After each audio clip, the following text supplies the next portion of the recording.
사모하는 우리는 그 놀라운 은혜 안에서 진리를 노래하네. 아버지는 늘 신실하시며 모두에게 선을 이루시는 주, 사랑의 본이 되시니 같은 하늘의 집을 그리며 그리움 가까이에서 진실한 노래를 부르자.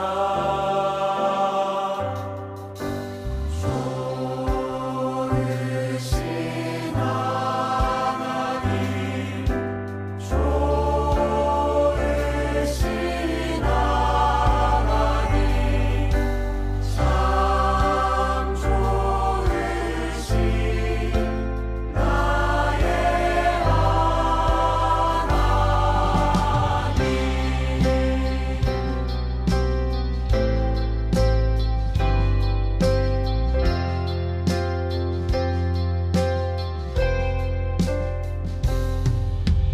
아버지는 늘 신실하시며 모두에게 선을 이루시는 주, 사랑의 본이 되시니 같은 하늘의 집을 그리며 그리움 가까이에서 진실한 노래를 부르자.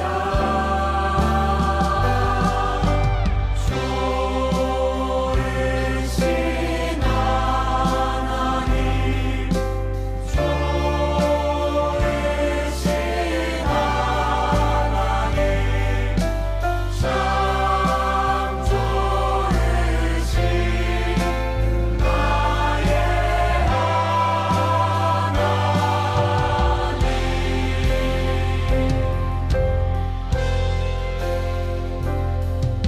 우리 같이 손을 모으고 서로의 눈빛을 바라보며 이곳에 서 있으니 위대한 나의 사람아, 고마운 나의 친구들아, 함께 노래하자. 마음속에 소망을 품고 하늘에 계신 아버지께 찬송을 부르자. 나보다 아름다우신 예수, 거룩하신 그리스도의 이름을 영원토록 노래하자.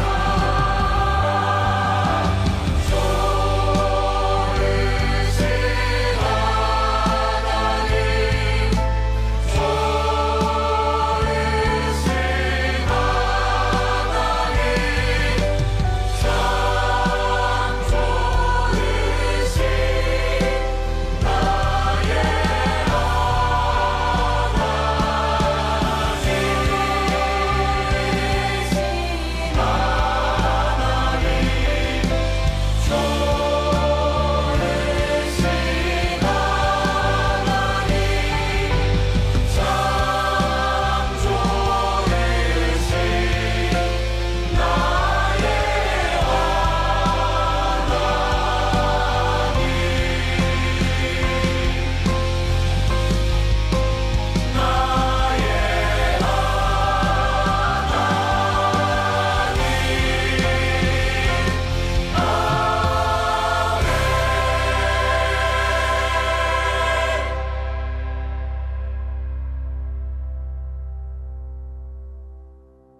시편 23편 6절 말씀, 내 평생의 선하심과 인자하심이 반드시 나를 따르리니 내가 여호와의 집에 영원히 살리로다. 아멘.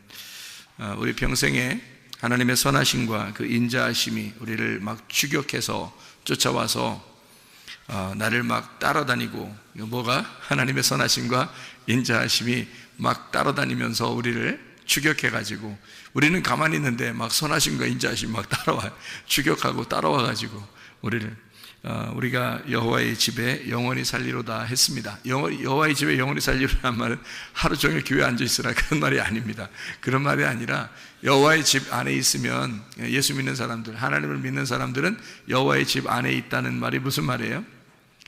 안전하다는 말이고요, 그게 건강하다는 말입니다. 그러니까 너희가 하나님의 선하심과 인자하심이 계속 추격해서 너를 따라오게 되면 너 건강하게 될 것이다 는 말이고요, 여호와의 집에 거하리로다 이 말은 하나님의 생명 안에 있을 것이다 그 말입니다.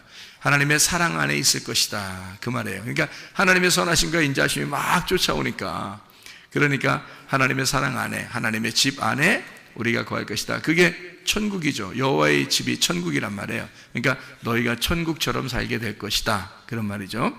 그러면 천국이란 말은 의와 평강과 기쁨이니까 기쁨으로 살게 될 것이다 그런 말이고요, 또 행복하게 살 것이다 그런 말이 되겠죠. 그죠? 천국은 행복이니까, 복이 있는 곳이니까 여호와의 집이 복. 그래서 하나님이 막 추격해서 우리를, 어떤 하나님이라면 좋으신 하나님, 사랑이 많으신 하나님이 막 따라온대요. 우린 가만히 있는데 막 주고 싶어서 막 따라온다는 거예요. 그 얼마나 행복한 일입니까? 그렇게 하면서 우리 보고 여호와의 집 안에 거하기를 원한다, 이렇게 끝까지 평생에 여호와의 집 안에 거하기를 원한다는 말, 행복하게 살기를 원한다, 너 건강하게 살기를 원한다, 너 하나님의 사랑 안에서 살기를 원한다, 너 생명을 얻고 살기를 원한다, 이제 그런 하나님의 빛 가운데 살기를 원한다. 어둠 말고 빛 가운데 살기로 원한다, 이제 그런 말씀이 되겠습니다. 요한복음 1장에 4절 말씀 보면요, 요한복음 1장 4절 말씀 보면 이런 말씀이 있어요. 뭐라고 되어 있냐면, 요한복음 1장 4절에는요, 그 안에 생명이 있었으니 이 생명은 사람들의 빛이라. 그러니까 이 생명이 뭐예요? 이 생명이 뭘 말하는 거예요? 앞에 보니까 말씀을 말하는 거죠. 말씀이 하나님이신데 그가 예수님으로 계신 말씀인데, 그 말씀이 생명이 있대요. 살아있다는 말입니다.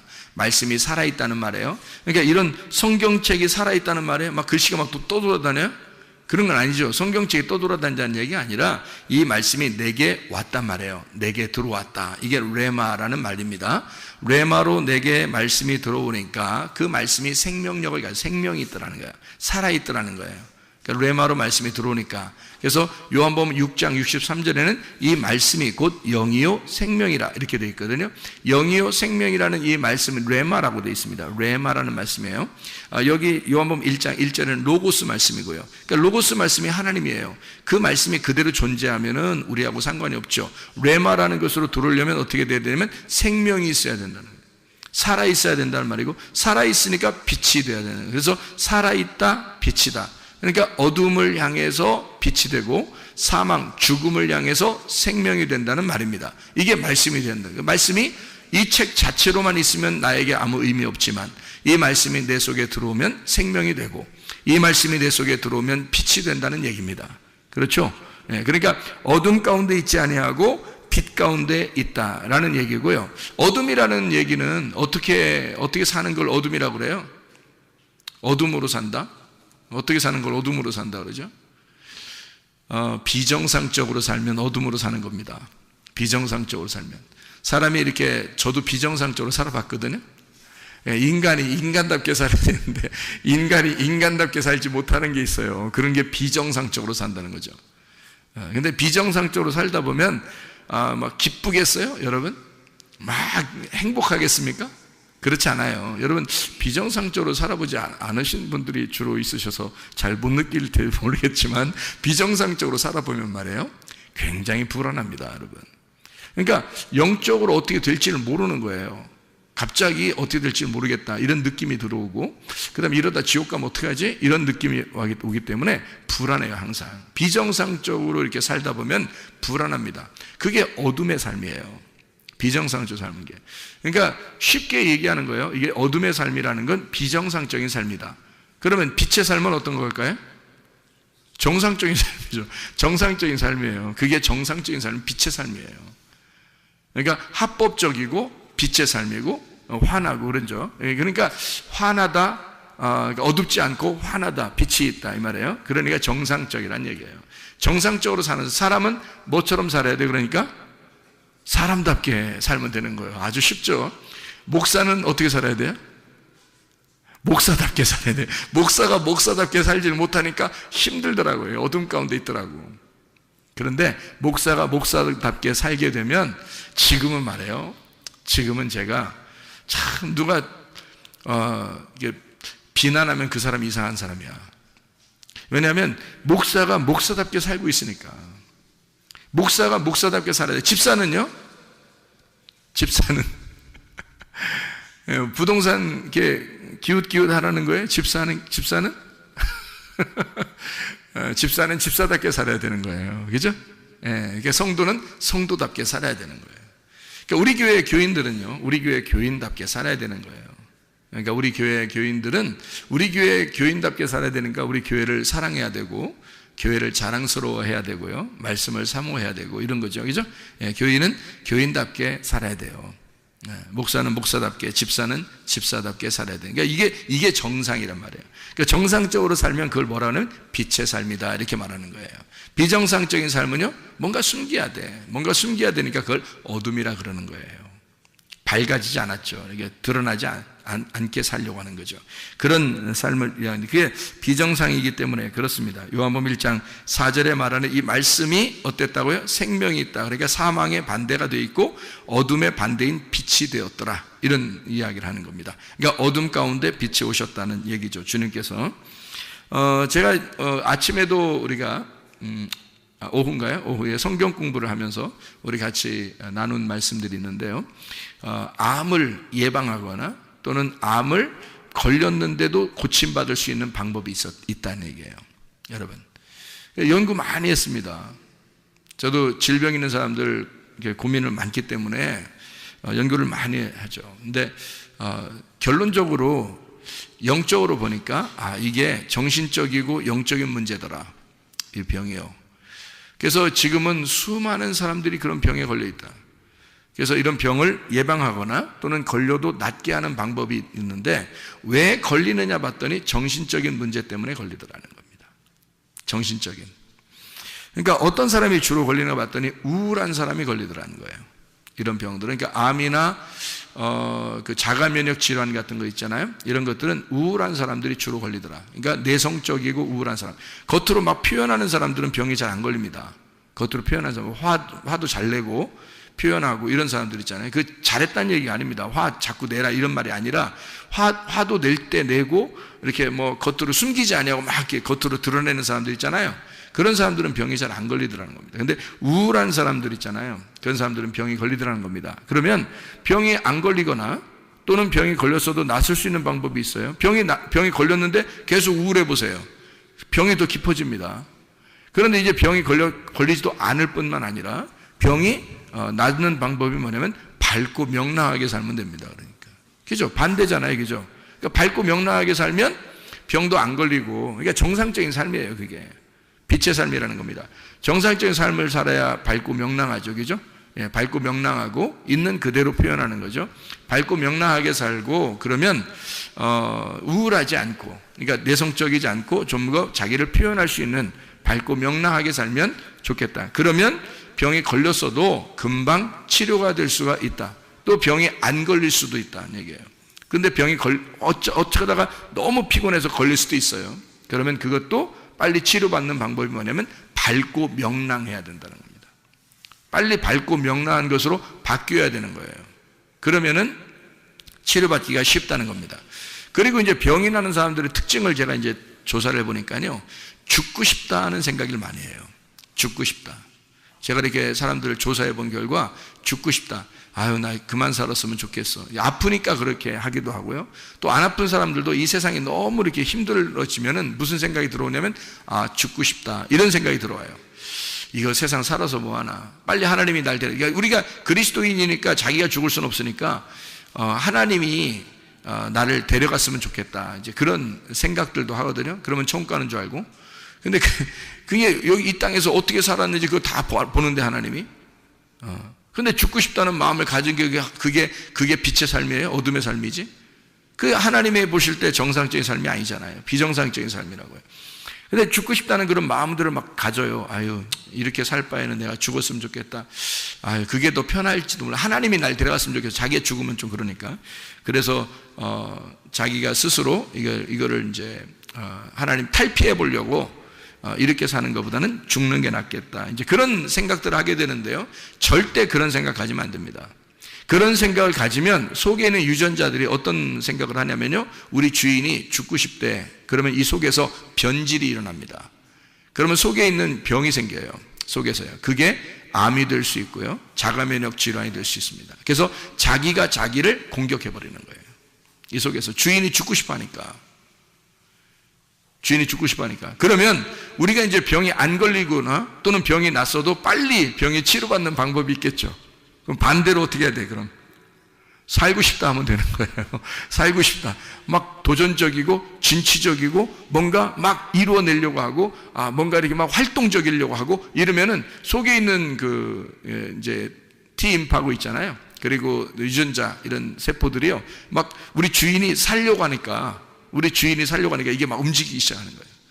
하나님이 처음부터 머리에서부터 발끝까지의 그 유전자 세포를 집어넣어놨습니다. 하나님이 그렇게 집어넣어놨다면 분명히 이 세포들은 우리를 위해서 존재하는 거예요. 하나님이 넣어놨는데 어떻게 움직이는지 우리 스스로 움직일 수 있는 게 한 개도 없어요. 우리 스스로 움직일 수 있는 게. 너 이렇게 움직여라, 너 저렇게 해라, 너 이렇게 해라, 이렇게 할 수가 없어요. 한 개도. 그러니까 연구하면 연구할수록, 내가 알아보면 알아볼수록 하나님의 신비로움이 놀랍더라는 겁니다. 하나님이 머리끝부터 발끝까지 하나님이 다 주관하시게 만들어 놓은 거예요. 근데 그거를 주관하도록 그 주인으로서 살아가는 게 나예요. 그러니까 내가 우울하거나 죽고 싶다고 생각하거나 그러면 이 속에 있는 것들이 그렇게 움직여 버립니다. 근데 밝고 명랑해지면 이게 바뀌어 버려요. 좋은 쪽으로 바뀌어 버리는. 그러니까 병도 막 잡아먹는다는 거죠, 이것들이. 그리고 진취적이고 막 도전적이고 막 살려고 그러고 막 움직이고 그러잖아요. 그러면 막 움직여서 자기 속에서 우리 주인이 살려고 그래. 그러면 막 움직여줘요. 그럼 이게 활성화되는 거죠. 이게 자동적으로 치료될 수 있도록 시스템을 그렇게 만들어 놓은 게 우리의 신체더라는 거죠. 하나님께서 해놓으신 게. 그러니까 사람이 스스로 이걸 할 수 있다면, 사람이 뭔가 이렇게 움직일 수 있다면 말이에요. 그럼 이렇게 하고 저렇게 다 할 수 있지만 안 그래요. 한 개도 못 움직입니다. 하나님이 다 자동적으로 이 속에서 움직일 수 있도록, 우리의 생각이나 우리의 정신을 통해서 이게 움직일 수 있도록 만들어놨어요. 생각하면 이게 연구하면 연구할수록 그런 놀라운 신비들이 있더라. 자, 그러면 이제 어떤 사람에게 병이 걸리고 또 이런 암병이나 자가면역 질환이나 이런 병들이 왜 걸리느냐 봤더니 스트레스를 많이 받는 사람들, 스트레스 많이 받는 사람들. 그 스트레스 안 받는 사람 있어요, 없어요? 없어요. 스트레스 다 받아요. 근데 그 스트레스를 극복하는 사람이면 괜찮은 거죠. 근데 스트레스를 받았을 때 스트레스를 극복 못하는 사람이 주로 우울한 사람이에요. 내성적인 사람들, 겉으로 표현을 못하는 사람들. 누가 막 뭐라 하잖아요. 스트레스 받잖아요. 그러면 이 사람이 그냥 다 받아요. 받아가지고 가만히 있어요. 그러니까 이 속에서 문드러지는 거야. 속에서 화가 나죠. 억울하고 화가 나고, 자기는 잘못한 거 별로 없는데 속에서 막 이렇게 두근두근거리고 이렇게 되는 거죠. 저도 그런 거 당해본 적이 있는 것 같아요. 그러니까 이런 스트레스를 이렇게 받게 되잖아요. 자기도 모르게 속에서 균형이 깨집니다. 그러니까 어떤 병이 나올지 몰라요. 겉으로 표현 나오는 것은 속에서 병이 생겼기 때문에 나오는 거예요. 그러니까 겉으로 그냥 나오는 병이 겉에서 뭐가 잘못돼서 이런 건 뭐 어디 부딪혀서 뭐 아니면 뭐 이렇게 찢어지거나 부딪혀서 멍이 들거나 이런 건 겉으로 그런 거죠. 그런데 속에서 대부분 속병이라는 건 대부분 이래서 나오는 거예요. 스트레스 같은 거 많잖아요, 그죠? 그러니까 스트레스 때문에 병이 많이 난다. 그러면 스트레스를 받지 말아야 되겠죠, 그죠?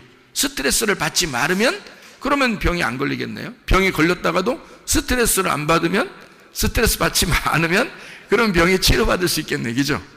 예. 그러면은 스트레스 받지 않을 수 있는 방법이 있어요. 성경에 나와 있는 방법인데요, 참 쉬운 방법이 있어요. 그게 바로 뭐냐면 데살로니가전서 5장 16절부터 18절까지 말씀입니다. 항상 기뻐하라.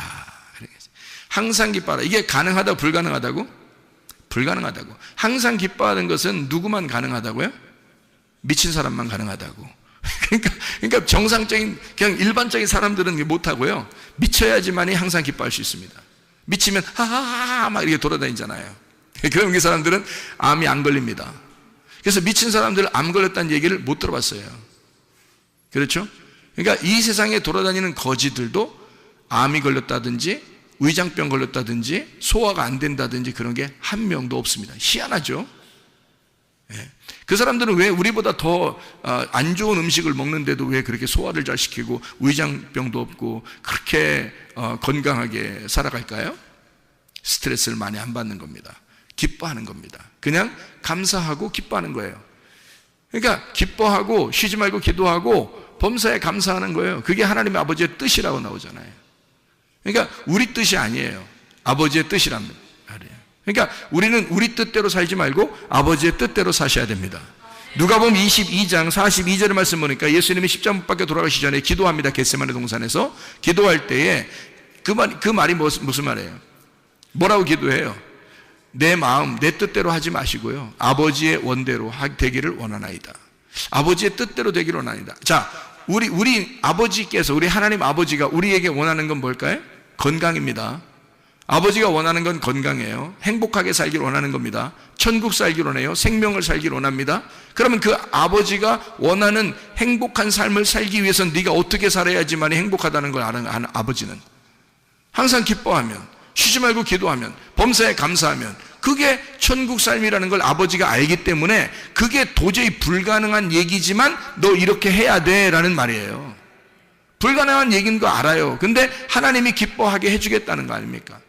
쉬지 말고 기도하게 해주겠다는 거 아니에요. 그러니까 너희가 피곤할지라도 하나님의 성령이 너를 위해서 연약한 걸 아시고 기도를 대신 해줘서라도 계속 기도하게 해주겠다는 겁니다. 그러니까 기도를 쉬지 말자는 겁니다. 그 말은 쉬지 말고 기도하라. 가능합니까? 불가능하죠. 쉬지 말고 기도하라고 어떻게 가능합니까? 불가능하지. 근데 쉬지 말고 기도하라는 말은 기도 자체가 뭐예요? 하나님과의 대화예요. 그게 쉼이라고. 하나님과 대화하는 그 자체가 쉼이고 안식입니다. 그게 자유고요. 그러니까 쉬지 말고 기도하라가 쉼이에요. 그죠? 쉬지 말고 기도하라가 쉼이라고. 그러니까 기도가 쉼이란 말이에요. 쉼, 안식, 쉼이라고요. 기도한다는 게. 그러니까 쉬지 말고 기도하란 말은 쉼을 계속하란 말이잖아요. 한마디로 말하면 계속 쉬어란 말이에요. 병 걸리겠어요? 병 안 걸리지. 스트레스 안 받지. 계속 쉬는데, 영적으로 계속 쉬는데 무슨 병이 걸리겠어요? 사람이 안 쉴 때 병 걸리지. 맞죠? 예, 연구 많이 한 겁니다. 보세요. 그러니까 계속 쉬면 병 안 걸려요. 그게 안식이니까. 그러니까 쉬지 말고 기도해. 그러니까 주님은 뭘 원하는 거냐면 너희들 쉬지 말고 기도해. 그 말은 계속 쉬어. 계속 숨 쉬어. 기도가 숨 쉬는 거니까. 하나님 아버지하고 계속 숨 쉬어. 계속 대화해. 계속 쉬어. 그게 안식이야. 그게 기도야. 그러면 한마디로 말하면 너 계속 숨 쉬면 말이야, 산소통을 놓고 네가 계속 숨 쉬고 있잖아. 그게 기도야. 근데 계속 숨 쉬면 그게 쉬는 거야. 그럼 병 걸리겠냐 이거예요. 그래서 쉬지 말고 기도하라고 하는 거예요. 계속 쉬어라 이 말이야. 영적으로 계속 쉬어라. 네가 얼마나 아름다운 일이냐. 그러면 너 스트레스 안 받는다. 너 병 안 걸린다. 그런 말이 되는 거죠. 다시 말하면 하나님은 우리에게 그게 쉼이고 그게 호흡이고 그게 안식이고 그게 자유니까 숨을 쉬어라. 한마디로 말하면 건강해라 그 말이에요. 너 건강해라. 쉬지 말고 기도해라. 다른 말로 바꿔봐요. 너 건강해라 그 말이에요. 그렇죠. 너 영적으로도 건강하고 육적으로도 건강해라 그 말이죠. 하나님 우리에게 그걸 원하는 거예요. 하나님의 아버지의 뜻입니다. 그러니까 그걸 하나님 아버지의 뜻이라고 데살로니가전서 5장 16절부터 18절까지 말씀하고 있는 겁니다. 그게 쉬는 거야. 그게 건강한 거야 라는 거죠. 하나님은 우리가 건강하기를 원하시니까. 그래서 쉬지 말고 기도해. 사람이 어떻게 하면 그 암이 걸리고 병이 걸리고 그래요? 피곤하면 그래요. 사람이 밝고 명랑하게 살아도 피곤하잖아요. 너무 피곤한 게 몇 번 가면요 그 병 걸립니다. 그게요. 기가 떨어지면서 속에 에너지가 딱 떨어지면서요 힘이 빠져버려요. 그러니까 이게 병이 이제 찾아오기 시작하는 거예요. 그 피곤한 걸 계속 누적돼 보세요. 병 못 낫습니다. 여러분. 그러니까 피곤하면 너 병 걸려. 그러니까 주님은 우리에게 뭐라고 말해? 성경에서는 너 쉬지 말고 기도해. 그게 쉼이야. 그게 쉬는 거, 호흡하는 거야. 너 쉬어 좀. 그러면 너 병 안 걸릴 거야. 그러니까 너 피곤하지 마라. 피곤하지 않으면 병 안 걸릴 거야. 병 났다가도 너 피곤하지 않으면 쉽게 고쳐질 거야. 또 그러면 그 반대로 너 뭐 해야 돼? 기도해야 돼.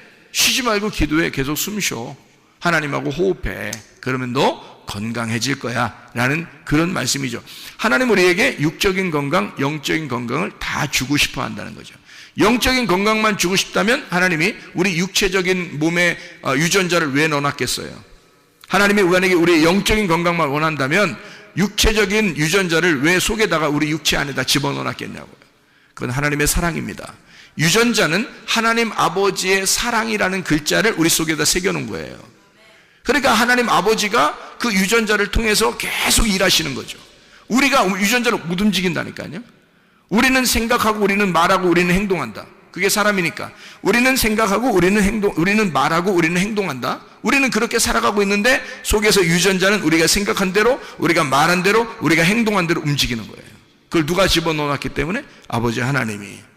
그래서 아버지 하나님이 그걸 집어넣어놔서 이 속에서 혼자 일하는 거예요.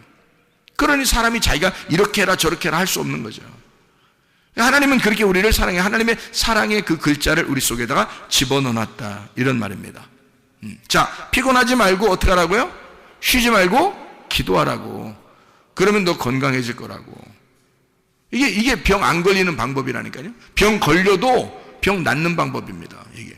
그러니까 사람들은 병원에 가면은 팔이 아프다 그러면 팔 치료하려고 할 것이고, 목이 아프다 그러면 목 치료하려고 할 것이고, 이 배가 아프다면 배 치료하려고 할 것이고, 그죠? 다리가 아프면 다리 아프다면 다리 치료하려고 할 것입니다. 근데 그게 왜 병이 생겼는지를 모르잖아요. 그러니까 거기만 치료하려고 의사들은 매달릴 거란 말이죠. 그러니까 다 과가 달라져 가지고 내과, 외과, 뭐 정형외과 이렇게 해서 막 다 달라서 거기로 자꾸 다녀야 된다, 그죠? 근데 그게 병이 사실은 뭐 때문에 생긴 거예요? 예, 스트레스를 받거나 너무 피곤하거나 우울하거나 누구에게 상처를 받거나 이런 정신적인 문제 때문에 병이 생긴 거란 말이죠. 병의 원인은 알고 보면 그런 것이었다. 그래서 이런 것들을 우리가 조심해주면, 그리고 항상 기뻐하고 쉬지 말고 기도하고 범사에 감사하게 되면, 그러면 아버지의 뜻대로 살게 되면 정상적으로 살게 되고 기쁘고 행복하고 빛이 온다. 그러면 우리는 건강하게 살 수 있다. 영적인 건강, 육체적인 건강도 받을 수가 있다. 이런 얘기입니다. 자, 그러면 범사에 감사하라고 주님 아버지의 뜻이라고 했는데 반대되는 게 뭘까요? 그러니까 감사하라고 했는데 반대되는 게 뭐예요? 원망, 불평, 짜증, 교만입니다. 원망, 불평, 짜증, 교만 이런 것들이 우리에게 있으면 어떻게 돼요? 그러면 이 사람은 틀림없어요. 병 생깁니다. 병 없던 병도 반드시 생겨야 하고 병이 있으면 더 깊어집니다. 틀림없어요. 원망, 불평, 짜증, 교만. 왜냐하면 유전자가 그렇게 변이를 일으키기 때문에 그래요. 유전자는 내가 생각한 대로, 내가 말한 대로, 내가 행동한 대로 속에서 움직이기 때문에 그랬어요. 그러니까 이것이 의사들, 유전자학을 가리키는 의사들이 하는 얘기들이에요. 그것 때문에 병이 온다는 그 원인을 지금에서야 현대의학에서 밝혀낸 겁니다. 그 전에는 이런 얘기들이 별로 없었다는 거죠. 그러면 생각해 보세요.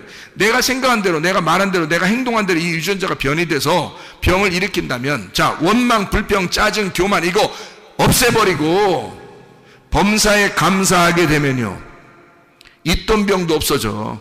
그리고 병도 안 생기는 거죠. 생각을 해보시라고요. 왜냐하면 속에 있는 유전자가 내 생각과 내 말과 내 행동을 따라서 움직여주니까. 하나님이 그렇게 만들어 놨으니까 우리 속에다가. 어린아이들에게 더 발달돼 있고 이게요, 점점점 자라나면서 이게 자기 생각들이 너무 많아지면서 이게 점점 약화돼 있습니다. 어린아이들이 더 발달이, 그래서 어린아이들이 더 건강한 거예요. 이게요. 어린아이들은 순수하니까 자기들 생각 없이 그냥 막 자기들은 놀고 운동하고 그냥 뭐 먹고 이렇게 하는데 속에 유전자는 계속 활동하고 있단 말이죠. 좋은 유전자들이. 근데 어른들은 점점 자기 생각이 점점 많아져요. 특별히 뭐 검사 한번 받아가지고 아유 큰일 났다 나 이런 병 걸렸대. 그러면 이제 그 다음부터는 낫기 힘든, 이제 뭐 푹 쓰러져 버려요. 다리 힘 탁 풀려버리고 이렇게. 응? 그러면 누가 일으켜? 혼이 벌써 다쳤는데, 혼이 상처를 입었는데 누가 일으켜 그 사람을? 성경에도 나와 있는 얘기인데 너희의 혼이 망가졌는데 어떻게 누가 너를 일으키겠느냐 이거야. 그거예요. 범사에 감사해. 원망, 불평, 짜증, 교만 하지 말고 범사에 감사하라. 이거는 범사에 감사하라는 말도 불가능한 얘기예요. 그럼 범사에 감사하라는 얘기는 누가 감사를 만들어주겠다는 거야. 하나님이 너 감사만 생각하게 되면 감사할 일들을 만들어주겠다는 얘기 아닙니까? 그렇죠? 그러니까 이게 그래야 가능한 거니까. 범사에 감사하라 그러면 뭐 하라는 거예요? 그 범사에 감사하게 되면 야 이래도 감사 저래도 감사. 나 솔직히 말해서 저요 옛날에 병이 있었거든요. 근데 하나님 앞에 내가 회개하고 은혜를 받고서 병이 고침받았거든요. 그 병이 고침받고서 내가 하나님 앞에 이상하게 그냥 감사해요. 감사할 일들을 막 생각해요. 그러면 지금 막 감사할 일들을 막 그 1초 단위로 감사할 일들이 계속 있어서 내가 감사할까요? 그냥 감사하고 싶어요. 그냥 감사하고 싶고 주님 나를 은혜를 베풀어 주셔서 너무 감사합니다. 그래서 그냥 감사하거든요. 그냥 감사하니까 다른 그 불평, 불만, 짜증, 교만 이런 게 별로 없어지더라고요. 그냥 감사가 막 생겨나더라고요. 그러니까 몸이 뭐 이렇게 조금 뭐 안 좋으려고 하다가도 그냥 감사하고 그러니까 이 말은 하나님께서 나보고 감사하라. 그러면 감사하라 그러면 막 나보고 명령했다 그러면 사실 하나님이 나한테 감사하라, 너 감사해야 돼. 근데 감사할 조건이 하나도 없는데도 막 감사해야 돼? 이상하잖아. 근데 하나님은 우리 보고 범사에 감사해 라고 얘기했단 말이에요. 그러면 하나님이 도와주겠다는 얘기야. 아니 우리가 태어날 때부터 유전자를 좋은 유전자를 속에다 집어넣는 하나님이 뭐는 못 해주겠어? 그렇죠? 그러나 내가 감사하려고 생각하고 내가 감사하려고 말하고 내가 감사하려고 행동하게 되면 그 하나님이 나를 그 나의 생각과 말과 행동에 같이 일하신다는 말이지. 무슨 말인지 알겠어요? 예. 그러니까 범사에 감사해 라는 말은 하나님이 내가 도와줄게 그 말이잖아요. 내가 도와줄게. 그리고 너 건강해야 돼 그 말이에요. 너 감사해봐. 그게 건강이야 이런 거 아니에요. 너 감사 안 하면 불평불만 짜증 교만 이거 나오면 그거 이기기 힘들다. 그러면 그게 병을 일으키는 거야. 그러면 범사에 감사해. 너 건강해야 돼 그 말이고요. 내가 너 도와줄게 감사하도록. 너 감사할 생각만 해봐. 감사할 말만 해봐. 감사할 행동 그건 뒤에 거고 생각을 먼저 해봐. 감사하려고 생각 한번 해봐. 여러분 부부사랑도 그렇더라고요. 결혼하고서 부부사랑하면 우리 이 세상 우주 전체에서 우주라고 하면 좀 뭐예요? 지구 전체에서 지구도 너무 넓고요. 한국 전체에서요. 자기 아내가 가장 예쁩니까? 자기 아내가 가장 예쁘고 멋있어요? 그렇게 생각하고 결혼하면 착각입니다, 다. 그거 아닌 것도 불구하고 결혼하는 거예요. 그러면 이게 내가 내 아내를 합법적으로 얻었으니 이 합법적으로 내가 그 아내와 함께 사는 것은 정상적이란 얘기입니다. 그러니까 이 정상적인 행동을 기뻐하는 거예요.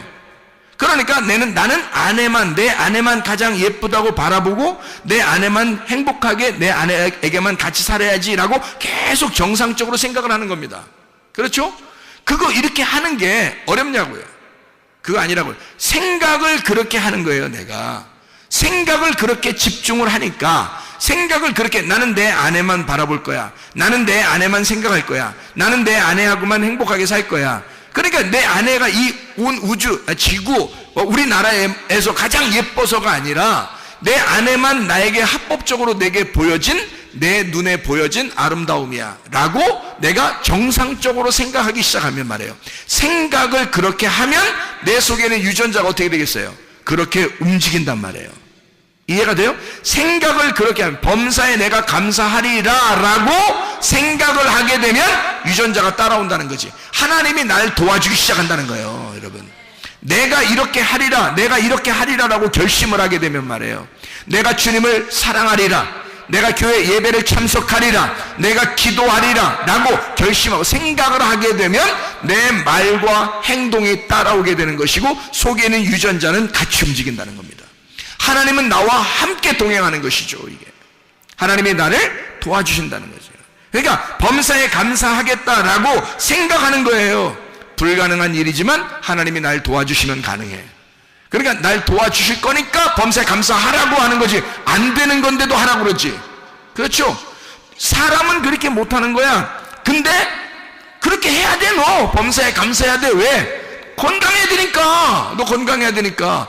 건강을 누구보다도 걱정하시는 분이 하나님이십니다.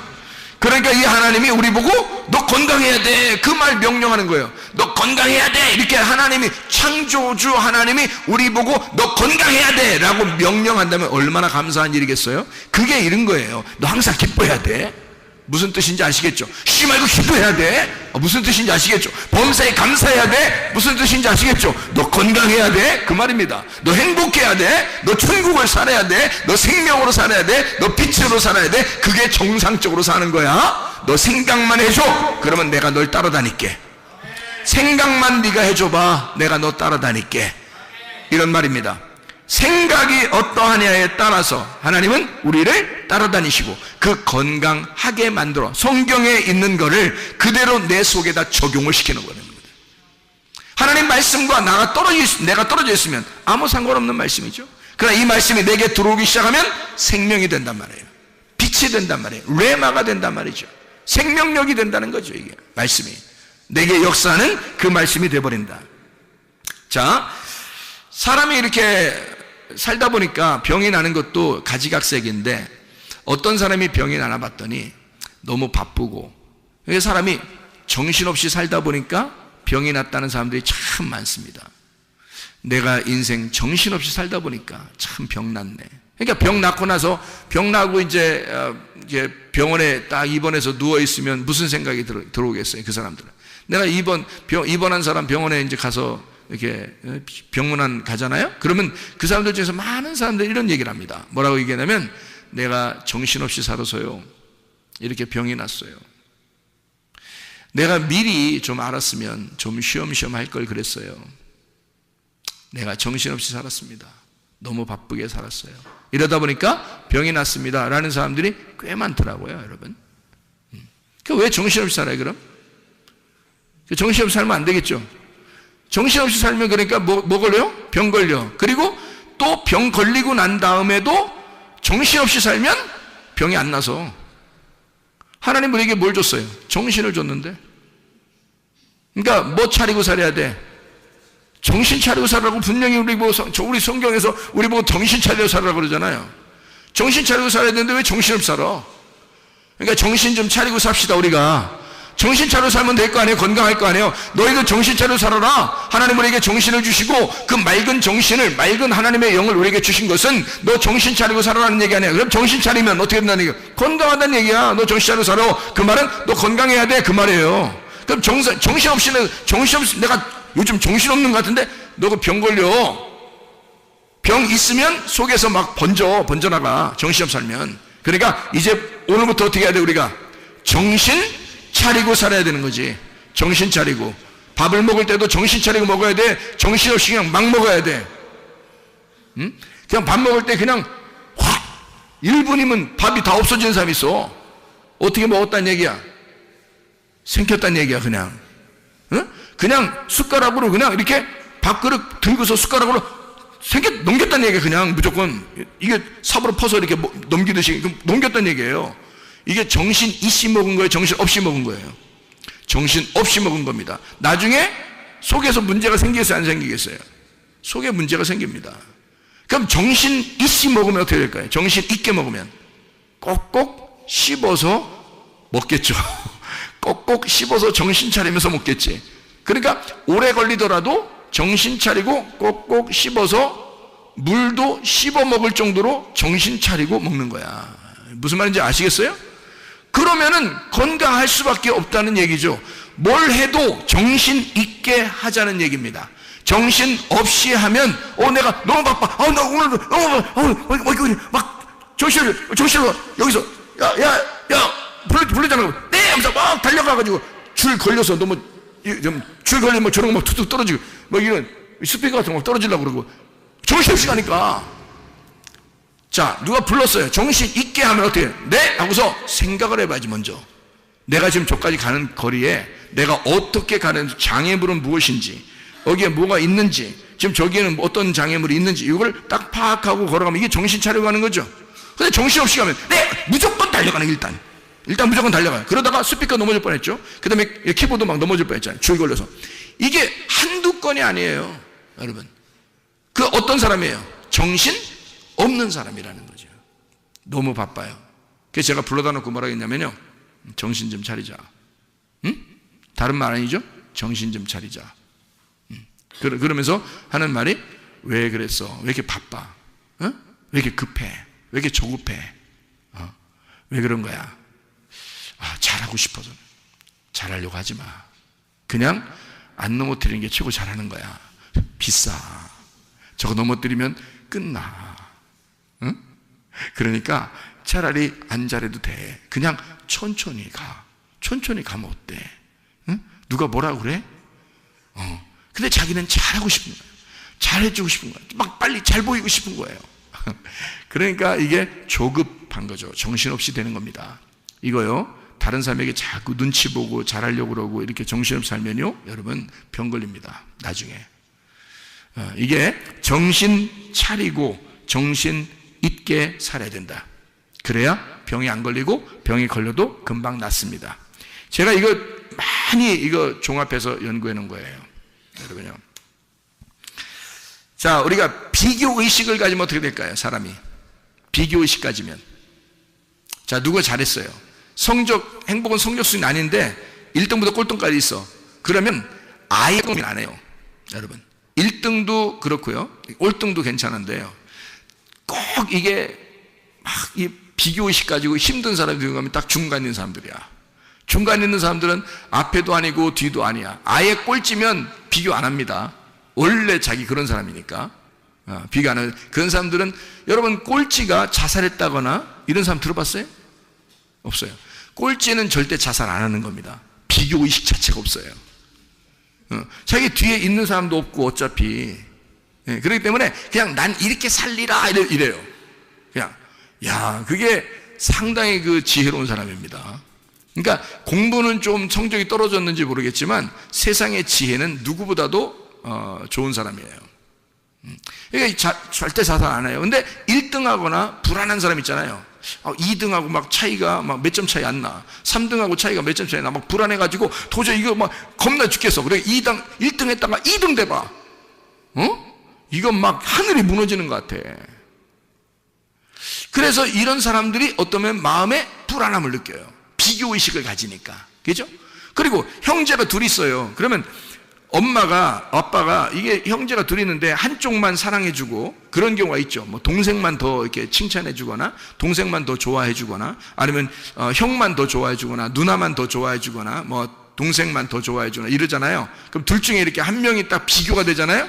그러면 한쪽이 막 부모한테 잘 보이고 싶어서 막 비교를 엄청 막 극복하려고 합니다. 근데 그렇게 극복하려고 해도 잘 안 되는 게 있잖아요. 사람마다 다 태어난 게 은사가 다르기 때문에 잘하는 게 달라요. 근데 부모는 만약에 부모는 이렇게 만들기를 좋아하는 걸 부모가 좋아한다고 생각해 보세요. 그런데 한쪽에는 만들기 잘 못해요. 한쪽에는 만들기 잘하고. 그러면 둘 중에 아무래도 만들기 잘하는 애를 좋아하게 됐단 말이에요, 부모가. 그럼 만들기 못하는 애는 얘는 뭐 음악을 잘하든지 미술을 잘하든지 뭐 체육을 잘하든지 뭐 이래요. 근데 그건 안 알아줘. 부모가 만들기를 좋아하는 사람이었기 때문에. 그러면 부모가 좋아하는 애를 아무래도 마음에 더 두고 이 아이를 더 좋아하게 되면요, 이 비교의식 가진 애는 병 걸립니다. 좀 지나서 애정 결핍에 걸리고요, 그리고 나중에 속에서 속병 걸립니다. 그게요. 나중에 알고 보면 그것만 해결해 주면 되는 건데 그게 해결이 안 되면 병이 걸려요. 그러니까 이게 비교의식을 가지면 그렇단 말이에요. 형제들 간에도 비교의식 가지면 그래서 똑같이 해줘야 됩니다. 똑같이요. 그러니까 비교의식 가지면 절대 안 된다. 이러면 자기가 비교돼서 자기를 높이 보는 사람이 많지 않아요. 그러면 교만해지고요, 그리고 낮게 보면 자기가 우울해지고, 그래서 병이 걸리는 경우가 있는데, 높이 보면 그래도 병은 많이 안 걸려요. 근데 자기를 낮추기 시작하면요, 난 저 사람보다 못해 라고 여겨지게 되면 그때부터는 병이 오게 돼요. 그러니까 항상 병은 어떤 사람에게 오냐면 밝은 사람보다 어두운 사람에게 오게 돼 있는 거예요. 왜냐하면 마귀는 밝은 놈이 아니라 어두운 놈이기 때문에 그렇습니다. 마귀, 사탄, 뭐 사망, 저주, 질병, 이거는 다 어두운 거예요. 어두운 쪽으로 오는 거란 말이에요. 그래서 어둡게 생각하면 할수록 그게 오는 거란 말이지. 자, 무슨 말인지 알겠죠? 그래서 비교의식 갖지 말고 어떤 마음을 가지냐면 하나님이 나를 독특하게 사랑하신다라는 걸 믿어야 됩니다. 하나님이 나를, 그러니까 다른 사람과 똑같아. 저 사람은 저렇게 사랑하지만 나는 또 이렇게 사랑하실 거야 라는 하나님의 독특한 방법의 사랑. 사람은, 엄마 아빠는 혹시 형제들을, 자녀들을 이렇게 비교해서 사랑해 줄지도 몰라요. 그러나 우리 하나님은 그렇지 않아요. 하나님은 우리를 똑같이 사랑하시는데 어떤 사람은 이 부분에서, 어떤 사람은 저 부분에서 똑같이 다 독특하게 그 사람의 그 독특한 면을 다 사랑하신다는 말입니다. 하나님은 그런 하나님이시다. 나를 독특하게 창조하시고 나를 그렇게 사랑하신다라고 하는 사실을 기억해야 됩니다.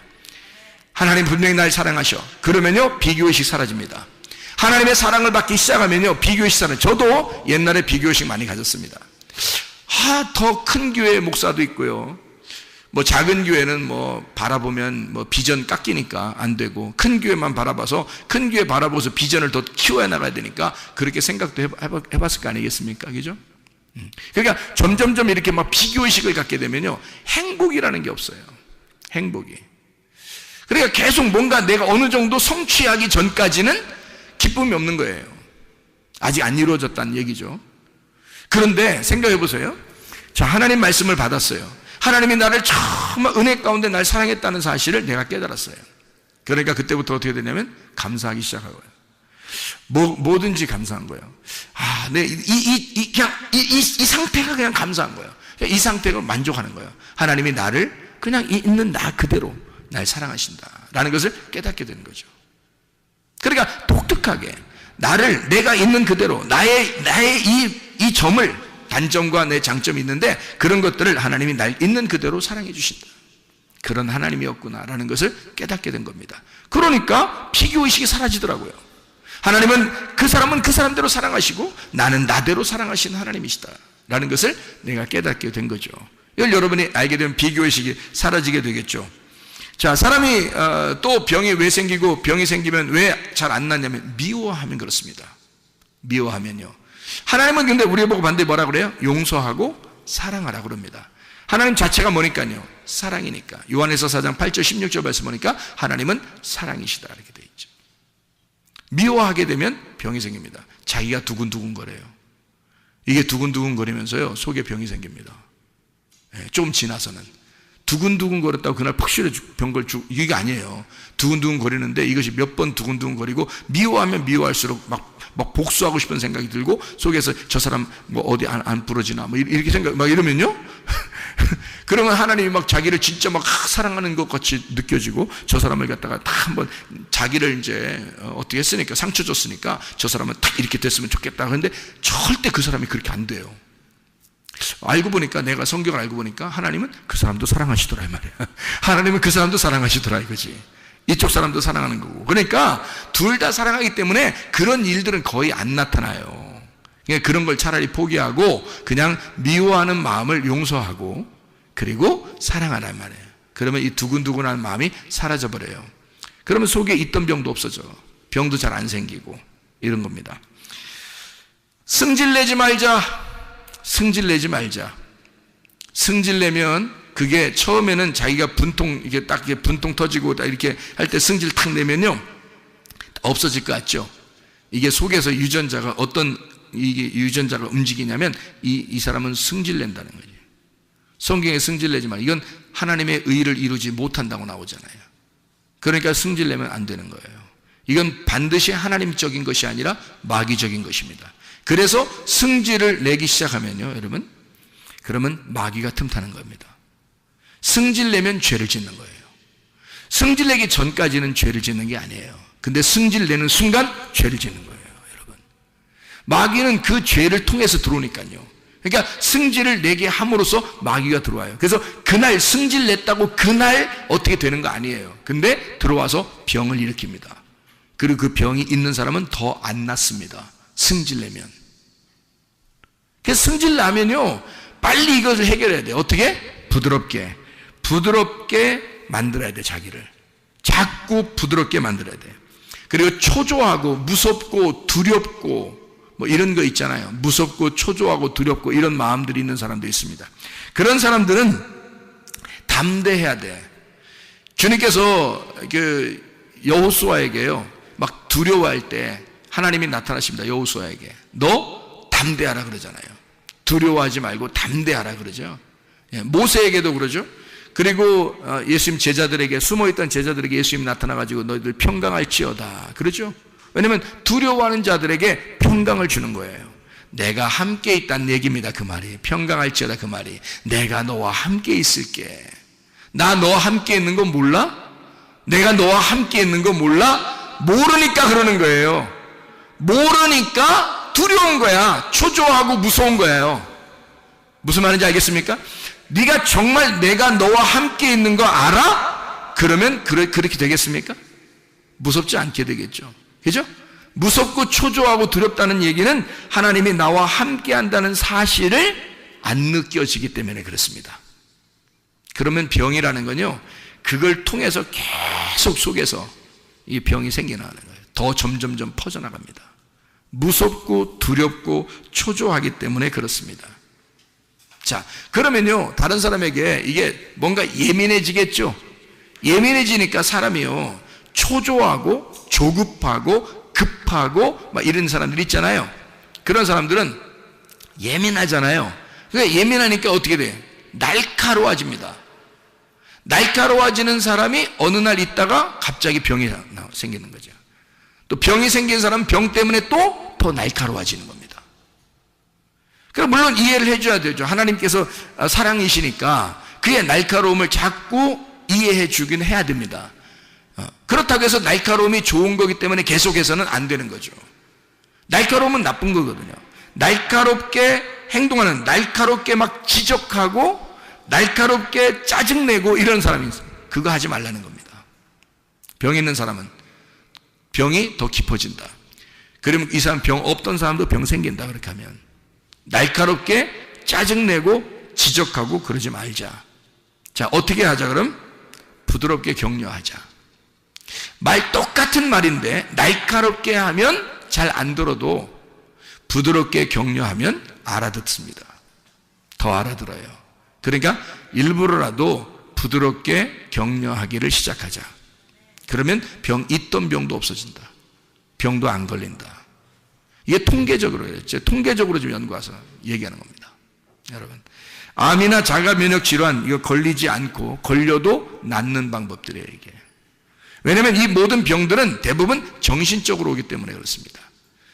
그래서 이거를 우리가 방지하고 그리고 병이 걸렸어도 낫게 하는 방법, 이런 얘기들입니다. 우리가 말씀을 통해서 이런 것들을 알게 되는 거죠. 자, 몇 가지만 이제 이야기하고 마치도록 하겠습니다. 웃지 않는 사람하고 같이 동행하지 말길 바랍니다. 웃지 않는 사람하고. 자, 어떤 사람이 잘 안 웃어요? 웬만큼 웃겨도 안 웃는 사람들이 있어요. 근데 조금만 웃겨도 엄청 웃는 사람들이 있어요. 그게 누구냐면 애들입니다. 파악하셨나 모르겠어요. 여러분, 어른이 되면 될수록요, 사람이 찌들어 있어요, 인생이 찌들어 있으니까 이 사람들은 잘 안 웃어요. 설교도 보통 웃겨서 웃지도 않아. 근데 애들은 말이에요, 그냥 제목만 들어도 웃는 애들이 있어. 설교 제목만 들어도 가지가지 합시다 이러잖아요. 가지가지 됩시다. 그러면요, 애들이 그냥 웃겨요. 웃기다 그래요. 재밌다 그래요. 그러니까 애들이 받아들이는 거, 어른들은 뭐 가지가지 하지 뭐 이런다고. 진짜 웃긴 얘기인데 안 웃기대. 그러니까 어른들이라고 하는 게 자기들이 표시를 내는 거예요. 나 어른이야. 그 말은 너 죽을 때가 다 됐다는 얘기야, 자기가. 한마디로 말하면 안 웃기다는 얘기야. 근데 그러니까 웃지 않는 사람하고 함께 하지 말라. 그래야 건강합니다. 그럼 어떤 사람하고 우리가 같이 있어야 된다는 얘기예요? 어린 아이들하고 같이 자주 있어라. 어린 아이들하고. 그래서 진짜 부모에게 효도하는 것은 자녀가 결혼해서 애 낳고 자기 엄마 아빠한테 애를 맡기는 겁니다. 이게 가장 큰 효도인 것을 부모들이, 할머니 할아버지들이 못 느낀다는 거죠. 야, 일찍 돌아가시겠다는 얘기입니다. 이게 왜 그러냐면 할머니 할아버지가 통계적으로요, 손자 손녀를 돌보는 할머니 할아버지가 더 오래 산다, 건강하게. 이게 통계적입니다. 효도하는 거예요, 여러분. 더 일찍 돌아가실 거를 늦춰주는 겁니다. 건강하게 살도록. 다시 말하면 어린아이들은 조그만 것 가지고도 웃기 때문에요, 이런 웃는 아이들하고 같이 있다는 것은 행복입니다. 그러니까 웃지 않는 사람하고 같이 동행하지 말라는 거야. 그런 사람도 우울한 사람하고 같이 이렇게 있잖아요. 그러면 함께 우울해져. 그럼 같이 병 걸립니다. 그래서 병자들끼리 같이 놀아, 이렇게 병자들끼리. 그런데 웃는 어린아이하고 같이 계속 놀아보세요. 있던 병도 없어져. 알아요? 자, 여러분, 암이라고 하는 게요, 매일마다 우리를 찾아오고, 암이라는 게 매일마다 우리 몸 안에 있다는 거 아시죠? 근데 매일마다 우리 속에 있는 유전자가 그거를 잡아먹고 있다는 얘기입니다. 매일마다 우리 속에 있는 좋은 세포가 그 암세포를 잡아먹고 있어요. 그래서 우리는 지금도 암 안 걸려 있는 사람으로 사는 겁니다. 그러면 이게 뭔가 있는 거야, 그죠? 내가 그렇게 명령하지 않았는데 속에서 자동적으로 일어나는 거예요. 어떨 때? 어린 아이들, 웃는 아이들하고 같이 자꾸 놀면요, 속에 있던 병도 없어져. 그리고 병도 안 걸려, 잘. 이게 축복이라는 걸 알아야 돼. 예. 이게 성경적인 이야기들이에요. 단순히 그냥 뭐 좀 웃어라 그러면 건강해질까, 그런 의미가 아니에요. 이거는 진짜 성경적인 이야기들입니다. 자, 음식을 맘대로 먹지 말자. 음식을 병 걸리지 않으려면 음식 맘대로 먹지 말자. 다시 말하면 음식을 가려 먹자. 자, 어떻게 가려 먹느냐가? 자, 햇빛도 가려서 쬐야 된다. 공기도, 산소 가려서 자꾸 마셔야 된다. 좋은 산소를 마셔야 되겠죠? 그리고 물도 자주 마셔야 한다. 그죠? 음식 가려 먹어야 됩니다. 또 운동도 가려서 해야 됩니다. 자기에게 맞는 운동을 찾아서 자꾸 운동을 해야 되겠죠. 그렇게 움직이는 거예요. 그러니까 이런 그 음식을 가려 먹고 운동을 자주 함으로써 자기가 건강해지겠죠, 그죠? 그러면 엉뚱한 음식을 먹으면요, 병 걸리게 돼 있습니다. 그 암이라는 한자에 음식 많이 먹어서 그렇다는 글자가 써 있다 그러죠, 그죠? 음식 잘못 먹어서 그렇다. 그러니까 암은 무조건 사람들이 생각할 때는 음식 잘못 먹어서 그런 병이 걸렸다라고 생각하는 사람이 있어요. 그렇지 않습니다. 잘 생각해 보세요. 음식만 잘못 먹어서 그렇게 되는 게 아니고요, 어떤 사람이 뭐 이런 건 얘기해도 되나 모르겠어, 교회에서 담배 피웠는데 장수했어. 네? 술을 홀짝홀짝 마셨는데 100살 넘었어. 담배를 하루에도 계속 피는 할머니가 100살 넘었어, 건강하게. 그럼 어떻게 얘기할게요, 여러분이 어떻게 얘기할게요? 그 실제로 나오는 사건들이거든요. 그 사람 보고 물어봤대. 당신이 어떻게 해서 이렇게 건강하게 오래 살 수 있었습니까? 그러니까 담배 펴서 그런가 봐요. 그렇게 했단 말이에요. 근데 담배를 피고서 오래 못 사는 사람도 있어. 그죠? 그러면 여러분 뭐 어떻게 하겠어요? 여러분 어느 쪽, 기독교인이니까 아무래도 담배는 하지 않아야 되겠죠. 왜냐하면 속에다가 그리스도인이, 이 몸은 그리스도의 몸인데 여기다가 연기를 갖다가 이렇게 집어넣어서는 안 되겠죠. 만약에 이거를 집어넣는 게 원래 하나님의 뜻이라면 이 콧구멍을 밑으로 내놨겠어요, 위로 내놨겠어요? 굴뚝을 위로 내놨겠어, 밑으로 내놨겠어? 원래 이게 담배를 먹는 것이 우리 그리스도인들이 원래 그 피는 것이었다면 이 굴뚝은 반드시 위로 돼 있어야 돼, 그죠? 그런데 밑으로 내놔서 이게 벌써 아닌 거야. 담배 같은 거 피면 안 된다는 얘기지, 그죠? 근데 담배를 피워도 왜 그렇게 되냐면 그 사람은 기쁘게 한 거예요. 근데요, 대부분 담배 피는 사람들이 어떨 때 담배 피나요? 담배 하나 줘봐. 진짜 힘들어. 야, 담배 하나 줘봐. 담배 힘들 때 암덩어리를 먹고 있는 겁니다. 암덩어리를 먹고 있는 거야. 그렇다는 거예요. 실제로 의사가 밝혀낸 것입니다, 여러분. 그러니까 이게 음식을 맘대로 먹지 마라. 음식을 가려서 먹어라. 건강하게 음식을. 그러니까 함부로 아무거나 막 먹어서는 안 된다 이 말입니다. 그런데 그거를 어떤 식이냐면 그 음식만 먹어서 그렇게 된 것이 아니다. 그럼 뭐냐? 마음의 문제였다는 얘기예요. 마음에. 그러니까 마음에 괴로움이 있었기 때문에 독한 음식이 들어갔을 때 그게 플러스 돼가지고요. 이게 유전자가 변이를 일으키기 시작했는 거예요. 속에서. 그래서 암이 걸린 거란 말입니다. 이것도 의사들이 밝혀냈습니다. 희한하죠? 여러분, 요즘 의학이요 대단히 발전했습니다. 여러분. 자, 그러니까 이제 평상시 아시겠죠? 어떻게 해야 되는지. 뭐가 더 중요하다 그러니까 우리의 정신, 우리의 마음이 더 중요하다. 성경에 모든 근원은 마음에 있다라는 게 딱 맞는 얘기입니다. 여러분. 그러니까 그 마음에 괴로움이 있는데 음식이 들어가면 다 변이를 일으킵니다.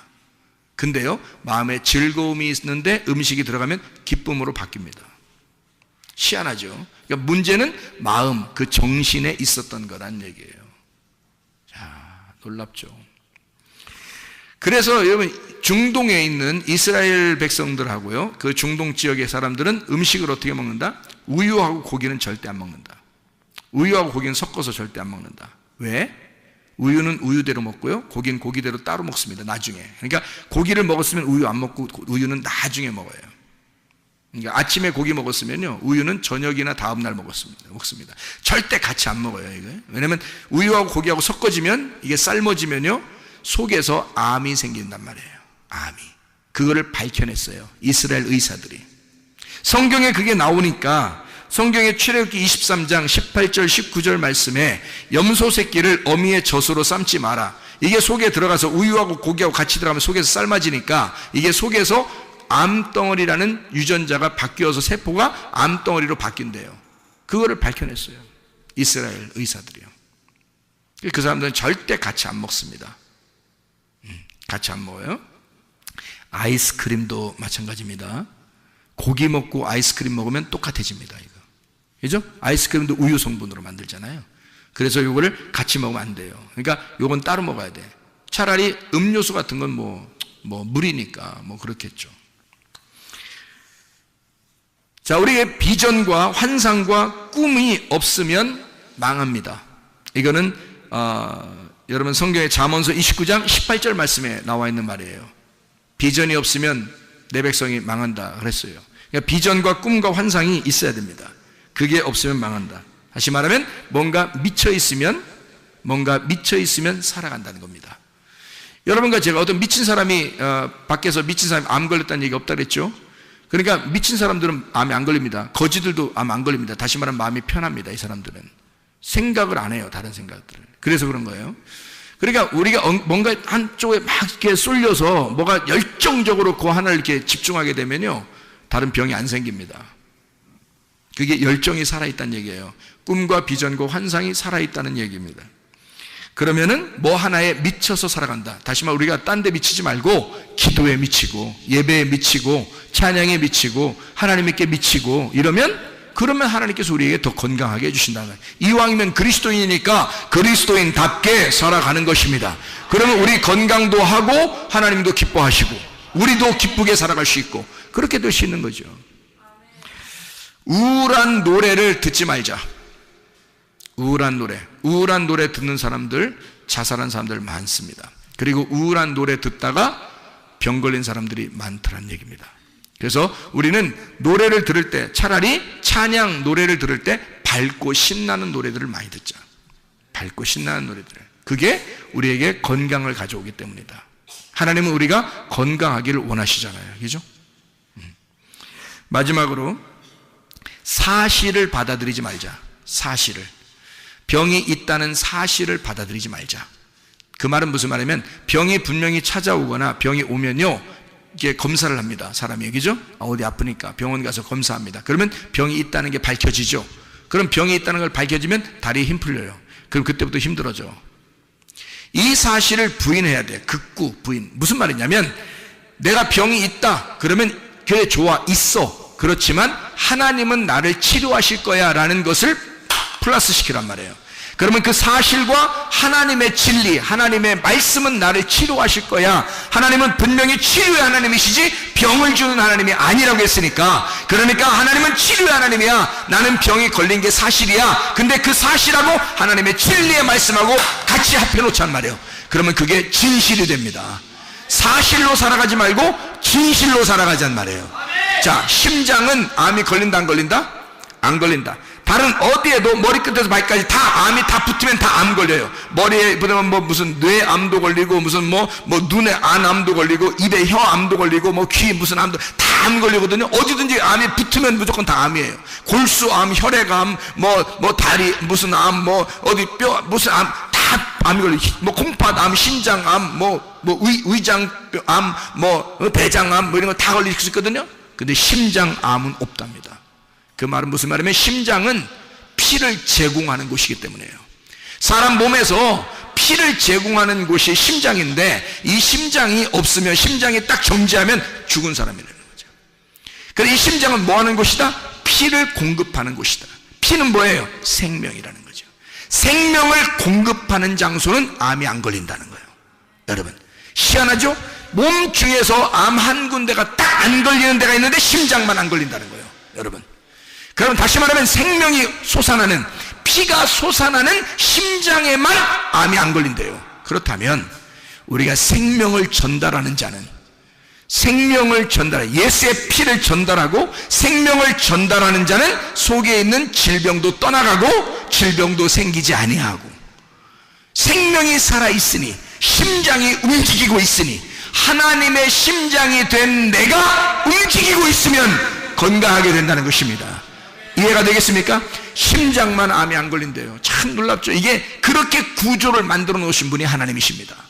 그러니까 하나님은 여러분, 우리가 모르는 사이에 이 속에 있는 모든 움직임을 하나님이 주관하고 있다는 거죠. 자, 시편 23편 6절의 말씀 뭐라고요?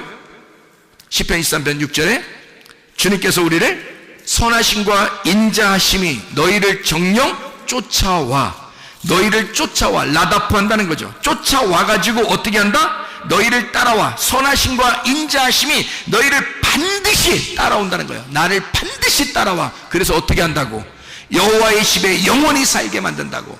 여호와의 집은 평안이라고, 여호와의 집은 행복이라고, 여호와의 집은 건강이라고, 여호와의 집은 생명이고, 여호와의 집은 사랑이라고요. 그 안에 살게, 영원히 살도록 만들어 주신다는 겁니다. 하나님은 그렇게 약속하신 하나님이에요. 하나님은 선하시고 인자하신 하나님, 우리를 쫓아와서 그런 사랑을 주기를 원하시는 하나님, 행복을 주기를 원하시는 하나님, 치유해 주기를 원하시는 하나님이시란 말입니다.